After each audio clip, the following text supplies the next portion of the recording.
Karibuni jamani, tujifunze pamoja. Tunasema tunafanya brainstorming tuone kwamba kutokana na hili sekeseke la wakati huu kwamba bei ya mafuta imepanda. Kwa hiyo hata maisha yanaanza kuwa magumu, ni sawa, lakini swali letu ni nini? Yaani tutajifunza leo kujua kwamba je, hizi bei za mafuta zinapanda tu, zinaongezeka mafuta yakiwa hapa nchini, au zinaweza kupanda kuanzia huko ambako mafuta yametoka?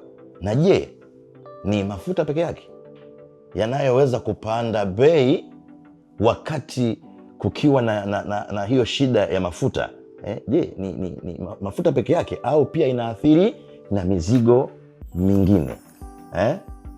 Lakini pia je, nini huwa kinafanyika bei zinapopanda? Wale wanaosafirisha huwa wanajiandaa vipi au wanafanya nini? Wanajitatiti vipi? Je, wenye mizigo nao huwa wanafanya nini kujiandaa? Ni vema kitu kikipate ukiwa unajua kuliko kikitokea wakati kinakufikia kama surprise, tunasema kuzima moto. Kwa hiyo karibu utajifunza haya yote, nifuatilie tunavyoendelea. Siku zote usafirishaji unachukuliwa tu kama dhana ya kuchukua mzigo sehemu moja kwenda sehemu nyingine, lakini usafirishaji wenyewe ni biashara. Kwa hiyo una mambo mengi tu na dhana mbalimbali ambazo zinaibuka hapo kwenye biashara. Sasa kwa nini nimeamua leo tuweze kujadili pamoja? Ni kwa sababu ya kushirikishana maarifa. Kila Mtanzania aliyesoma kwa fedha za Watanzania au kajisomesha, amesoma Tanzania au amesoma nje ya Tanzania, anapaswa kuwa na mchango katika nchi, na mimi nikaona leo nitoe sadaka yangu hii ya maarifa, maana dunia sasa ina njaa ya maarifa. Kuna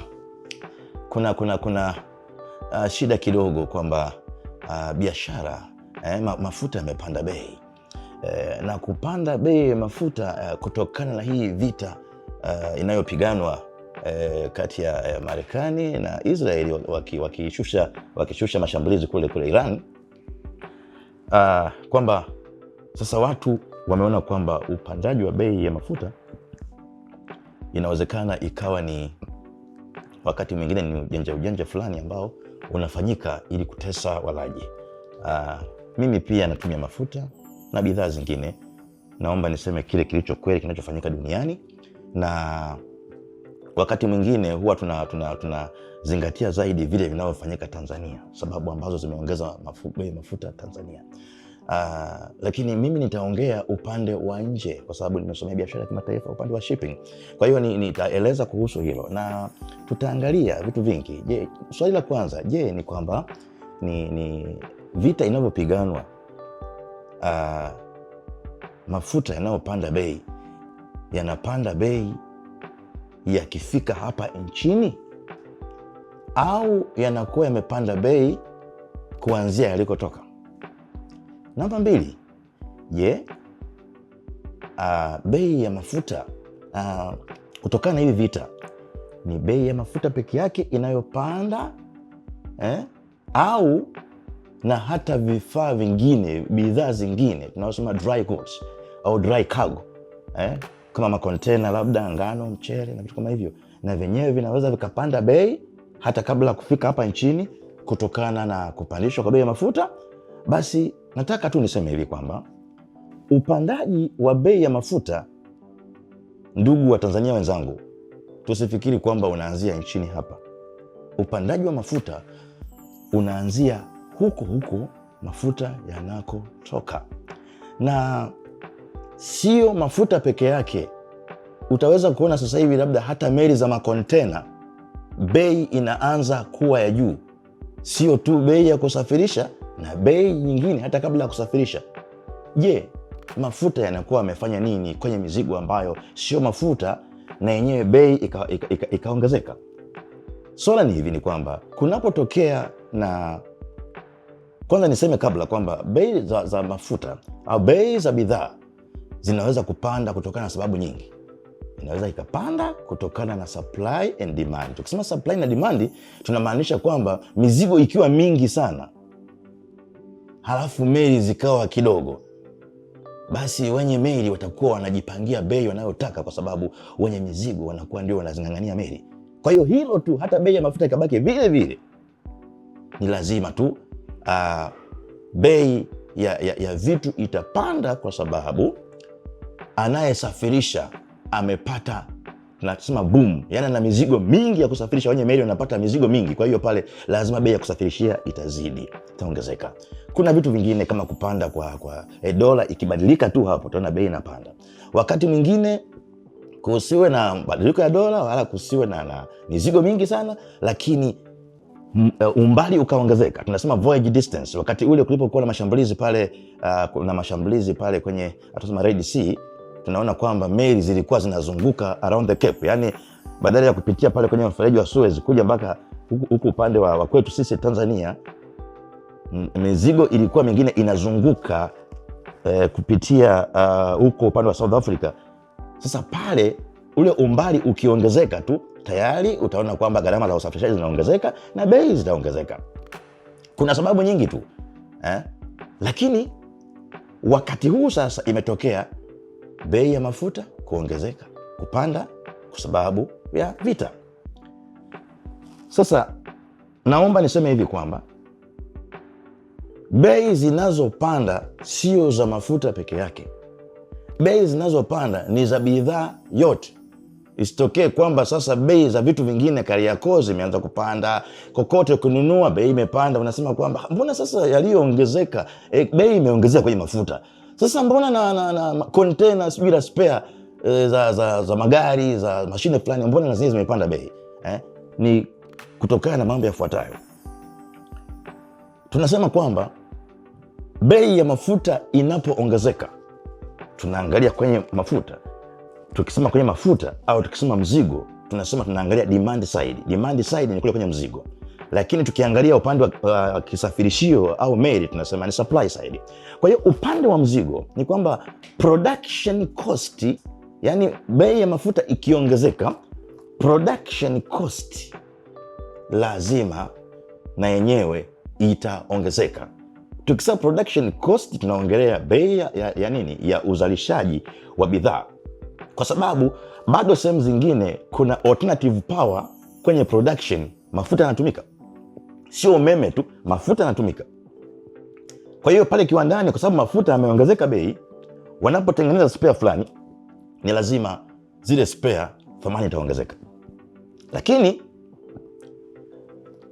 hiyo bidhaa kutoka pale ilipo labda kwenye warehouse kwenda kule ilikokaa meli kwenye bandari, pale ni mafuta yatatumika. Inawezekana mafuta, inawezekana ikawa train kama sio umeme inatumia mafuta. Kwa hiyo tayari kutoka tu pale kuchukua ule mzigo mpaka bandarini kwa kutumia magari, tayari watatumia magari ambayo yameweka mafuta yaliyopandishwa bei. Kwa hiyo tayari bidhaa inaanza kupanda value huko hata haijafika nchini. Lakini bidhaa hiyo tunasema kwamba zile meli zinapopita, yani achana na meli kwanza, ule mzigo wenyewe, tunazungumzia habari za premium, tunazungumza habari za bima, kwamba ule mzigo unaosafirishwa kwenye maji, wakati huyu importer anapoagiza ule mzigo, halafu akawa ameapply bima ya nje. Na ndio maana siku nyingine nitaongelea umuhimu wa kutumia bima za nchini hapa. Nasema utumie FOB badala ya kutumia CIF. Nyakati kama hizi ingekuwa ni advantage. Sasa unaposema mtu akuwekee bima mzigo kutoka sehemu fulani, anaangalia kwamba huu mzigo unasafirishwa, hata kama ni makontena sio mafuta, utapita katika maeneo ambayo ni hatarishi. Kwa hiyo kupita maeneo tu ambayo ni hatarishi, ule mzigo unaweza kuharibiwa. Kwa hiyo kama utaharibiwa kutokana na hayo mavifaa ya vita yanapita huko, mandege manini, mabomu, inawezekana mzigo ukaharibiwa muda wowote. Kwa hiyo na mtu wa bima au insurance, na yeye lazima atafanya nini? Ataongeza bei. Kwa hiyo ataongeza ile premium. Akiongeza premium, maana yake utalipa bima kubwa, tayari bei imeongezeka ya mzigo. Maana yake cha kwanza tuliongelea C, kwenye ile CIF tunasema C ni cost, I ni insurance, F ni freight. Kwa hiyo kwenye cost ndo hivyo, production cost itaongezeka, Nazungumza kuhusu mafuta lakini na mizigo mingine. I ndio hiyo insurance. Lazima mzigo wenyewe insurance yake iongezwe, kwa sababu makampuni ya bima yanahofia kwamba mzigo ukifika sehemu ambayo ni hatarishi, kama mzigo utaharibiwa na hayo mashambulizi, tayari wao wataingia kwenye hasara. Kwa hiyo premium lazima iongezeke. Sasa twende upande wa pili, wa tatu, ndio sasa wa kisafirishio. Wengi wamezungumza kuhusu gharama za usafirishaji, lakini mimi nimezungumza production cost, nimezungumza bima. Sasa mwenye meli ndio kabisa, mwenye meli ndio msafirishaji. Nasema ni yupo kwenye supply side. Yeye anaogopa meli yake inaweza ikapigwa bomu wakati wowote. Meli inaweza ikawa blocked wakati wowote, sehemu yoyote. Sasa yeye je, atafanyeje hapo kufidia hiyo meli yake, kufidia hasara hizo? Lakini bima hiyo watu nasema ni hull and machinery, yani kile chombo chenyewe, kile chombo. Lakini achana chombo, kwenye meli tena tunazungumzia meli inatumia mafuta, yani inatumia mafuta ili iweze kutembea kwenye maji, na mafuta mazito ya meli tunasema ni bunker. Inawezekana ikawa ni MDO, marine diesel oil, au ikawa HFO, heavy fuel oil. Hii ikachukua ikawa ndio energy ya kuendeshea meli. Kwa hiyo karibu 70% ya operating cost kwenye meli ni mafuta. Kwa hiyo meli inatumia mafuta kutembea kuja huku nchini. Kwa hiyo sasa hapo haiangalii ni meli ya mafuta au ni meli ya makontena, lazima itatumia mafuta. Utakapoona kesho ndugu mfanyabiashara ambaye ndio unataka uanze, wale ambao ni wazoefu na biashara wanajua, lakini wewe mgeni unataka kuingia, utaanza kusema mbona sasa makontena yamepanda bei wakati naona kwamba kilichoongezeka kwenye bei ni mafuta. Mbona makontena nayo yamepanda bei? Sasa meli ya makontena yenyewe lazima gharama za usafirishaji zitaongezeka. Kuanzia huko, sio kuanzia Tanzania, sio ikifika Tanzania, kuanzia huko. Mwenye mafuta lazima ataongeza bei, mwenye meli ataongeza bei, kwa sababu na yeye ananunua mafuta kwa bei ambayo ni ya juu zaidi. Tunaongelea haya mambo kwa sababu yanagusa biashara. Tunaposema shipping is science, au tukiongelea kwamba economies za transport, au tunasema economics of sea transport and international trade, unaona kabisa hii ni biashara pure. Usafirishaji ni biashara na unagusa mtu yoyote duniani. Sasa kwa nini tunaongelea haya mambo? Tunaongelea haya mambo kwa sababu inawezekana wewe ukawa ni mwagizaji wa mizigo, unataka uingie kwenye biashara ya kimataifa. Lakini upande mwingine inawezekana wewe ukawa unatamani kumiliki chombo cha kusafirisha mizigo kama meli. Sasa tunaongelea kwenye mikataba. Mikataba ya usafirishaji iko very complex. Inawezekana wewe mwenye mzigo ukaweka mkataba wako na mwenye meli kwamba katika mwaka huu mzima nitakuchaji $10 kwa tani. Inawezekana. Yaani mwenye meli anakubaliana na mwenye mzigo kwamba mwaka mzima huu mimi nitakupatia ofa wewe utumie meli yangu kwa $10 kwa kila tani. Kuna faida yake. Mwenye meli atakuwa na uhakika kumpata mteja huyo mwaka mzima, lakini pia mwenye mzigo atakuwa na uhakika wa kuipata hiyo meli mwaka mzima.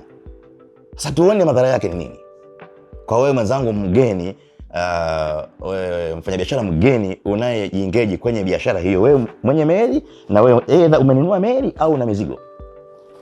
Mwenye mzigo usije ukafurahia tu kwamba umefurahi kwa sababu anakusafirishia kwa bei ndogo. Jua kabisa kuna unforeseen events kwenye shipping. Tunasema kuna dynamics. Kuna vitu vinatokea ambavyo hukuvijua. Sasa mwenye mzigo kama ulifurahia kwa sababu mwenye meli amekutajia rate fulani ndogo, ya kusafirisha mzigo. Ikifika ishu kama hii ya vita, atakaposema kwamba bei imebadilika, kwa hiyo mimi naongeza bei, naongeza na mimi gharama za usafirishaji. Yaani bei za mafuta zimebadilika, kwa hiyo naye anaongeza gharama za usafirishaji. Lazima wewe mwenye mzigo itakuchanganya vibaya sana, kwa sababu bado una kazi kubwa ya kupeleka huo mzigo kwa mteja wako wa mwisho. Nasema last consumer. Je, atakubali kununua mzigo kwa bei ambayo utakuwa umeongeza, au utakubali wewe ule hasara kwa mwenye meli, au umlipe mwenye meli halafu wewe ukauza kwa bei ile ile? Ni maumivu makubwa sana.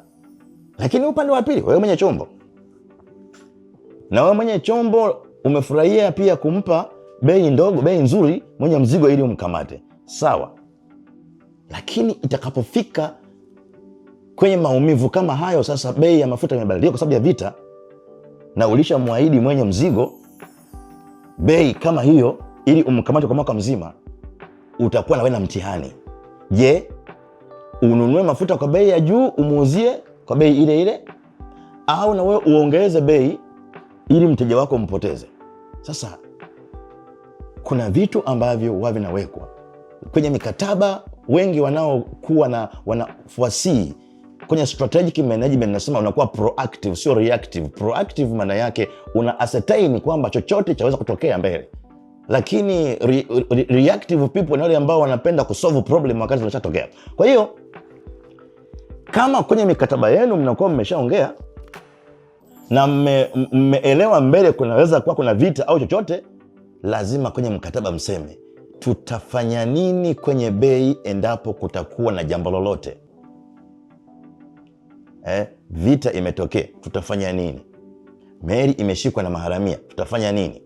Kuna vitu kama hivyo. Sasa wako watu ambao huwa kwenye mikataba wanaweka kabisa kama, bwana, bei ya mafuta itakapokuwa imeongezeka, sisi tutatembea na kanuni hii ili mwenye meli asiumie, lakini pia na mwenye mizigo asiumie. Charter parties, mkataba unaomguide mwenye meli na mwenye mzigo. Lakini kuna hizi liner ships ambazo transportation yake ziko regular, specifically arranged, kwamba kila wiki mbili meli fulani inakuja. Hiyo kitu huwa inakuwa ni ngumu sana. Wenye meli wanaumia sana inapotokea scenario kama hii ya vita.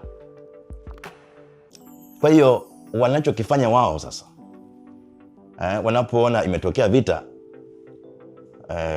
inawezekana wewe ni msafirishaji wa mzigo, kwa mara ya kwanza umeagiza kontena lako, umeagiza kukiwa na shwari kabisa, halafu wakati meli inakaribia kupakia mzigo wako, ndio vita inaanza. Kwa hiyo mwenye meli huwa ana-adjust mwenyewe. Utaona huku unapata, pamoja na ile freight au hela ya usafirishaji ulioilipia mwanzo, ukienda kwa wakala wa meli unaona unaongezewa kitu kinaitwa BAF. BAF, maana yake Bunker Adjustment Factor. Maana yake hicho kitu ni adjustment ambayo inafanyika kwamba bei ni tofauti kati ya bei iliyokuwa imepangwa mwanzoni kati ya mwenye meli na mwenye mzigo, halafu na ile ambayo itakuwa imeongezeka. Kwa hiyo yale mafuta watakayonunua baadaye, wakati bei imeongezeka, lile ongezeko inabidi ifanyike kama gawio kwa kila mwenye kontena pale, atachangia ile gharama iliyozidi kutoka kwenye ile gharama ya kawaida ya kusafirisha mzigo, inaitwa BAF, Bunker Adjustment Factor. Kwa hiyo moja kwa moja unaona tunaongelea kupanda kwa bei ya mafuta, lakini upande huu wa pili huu unaona na makontena yanaanza kupanda bei ya kusafirisha, halafu kusafirisha kwenye maji, lakini pia hata kwenye inland transport, kwa sababu magari nayo yanatumia mafuta.